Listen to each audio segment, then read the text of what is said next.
जो इस फॉर्म का हो, है ना। जाहिर सी बात है अलजेब्रिक एक्सप्रेशन होने का मतलब क्या होगा, कुछ इस तरीके से होगा भाई, कोई फंक्शन होगा F X equals to 2x² plus 3x plus 4 something, कुछ भी हो सकता है, ठीक है।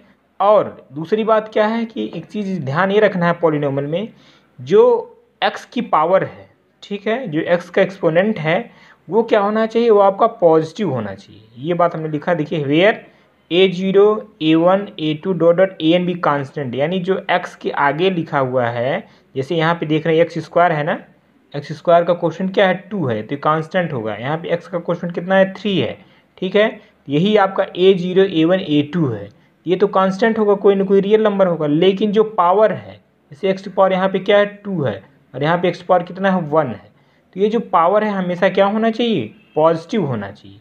यदि ऐसा है तो हम ऐसे एक्सप्रेशन को क्या बोलेंगे, पॉलिनोमियल। जैसे हमने एक एग्जांपल यहाँ पे लिखा है, एग्जांपल फर्स्ट में देखिए लिखा है F X equals to 2x³ plus 3x² minus 4x plus 3r polynomial in the variable x। ये क्या है, पॉलिनोमियल है। क्यों, क्योंकि इसका जो x की पावर है कहीं पे भी नेगेटिव नहीं है, ठीक है, पॉजिटिव है, ना ही फ्रैक्शन में होना चाहिए, ठीक है।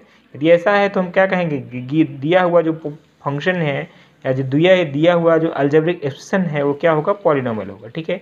एग्जांपल नंबर सेकंड आप जरा देखो, यहाँ पे हमने पी एफ वाई, कुछ भी हो सकता है यहाँ पे, F X G X Q X P X, ठीक है। यहाँ पे हमने लिखा P F Y equals to 2y² minus 3y plus 3 is a polynomial in a variable y। ये भी पॉलिनोमियल है, लेकिन क्या वहाँ पे वेरिएबल इन एक्स था, लेकिन यहाँ पे इन टर्म्स ऑफ y है, तो हम यहाँ पे क्या कहें, is a polynomial in the variables y, ठीक है। एग्जाम्पल नंबर 3 देखिए, इसमें हमने क्या लिखा है, X equals to 7x³ minus 2x² plus 3√x minus 4।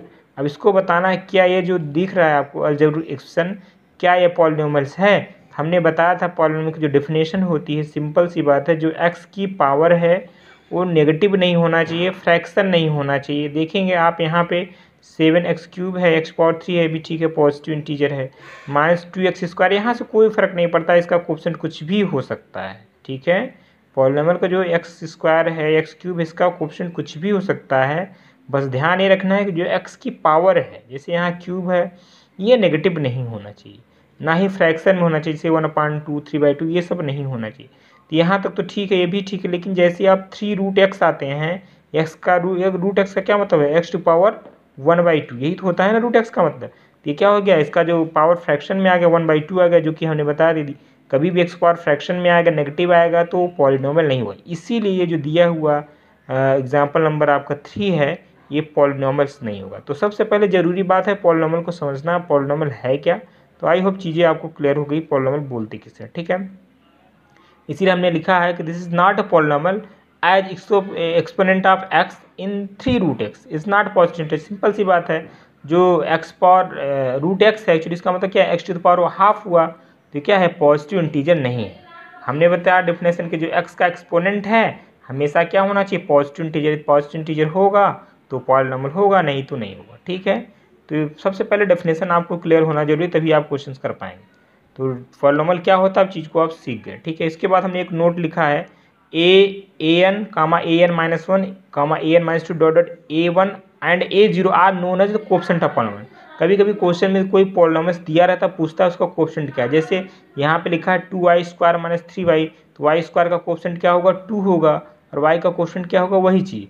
यानी जो कांस्टेंट है, यानी x का जो कोएफिशिएंट है, यानी जैसे x³ का 7 है यहाँ पे, तो यही सारे क्या कहलाते हैं, कोएफिशिएंट ऑफ पॉलिनोमियल्स कहलाते हैं, ठीक है। a0 a1 जो दिख रहा है आपको, ये क्या है, कोएफिशिएंट ऑफ पॉलिनोमियल। जैसे एक एग्जांपल यहाँ पे लिख दिए, gx इक्वल्स टू क्या लिखा मैंने, 3x³ माइनस 2x² प्लस 4, ये क्या है, कोएफिशिएंट ऑफ x। अब यहाँ पे देखना, हमने कोएफिशिएंट ऑफ x पूछ लिया। देखिए यहाँ पे यदि मैं पूछता कोएफिशिएंट ऑफ x³ क्या होता, तो आपका क्या जवाब होता, 3 होता। कोएफिशिएंट ऑफ x² पूछता तो आपका जवाब क्या होता, 2 होता। हमने यहाँ पे क्वेश्चन पूछा कि कोएफिशिएंट ऑफ x क्या है, यहाँ पे x का टर्म्स ही नहीं है, जिसका टर्म्स नहीं होता उसका कोएफिशिएंट क्या होता। भाई इसको आप ये भी तो लिख सकते हो, प्लस 0 × x, ऐसा भी तो लिख सकते हो ना। तो इसका जो x का कोएफिशिएंट क्या हुआ, 0 हुआ, ठीक है। तो क्वेश्चन में पूछता है, कोई पॉलिनोमियल दे दिया, पूछ लेता है किसी भी टर्म्स का कोएफिशिएंट क्या है, तो आप उसको देख के बता सकते हैं। नेक्स्ट डेफिनेशन है मोनोमियल क्या होता है, इस बात को समझना है। हमने डेफिनेशन लिखा, a polynomial of one terms is called monomial. यानी ऐसा पॉलिनॉमियल जिसमें केवल और केवल एक टर्म्स हो, ठीक है, एक ही टर्म, जैसे हमने जी एक्स इक्वल्स टू 3x लिखा।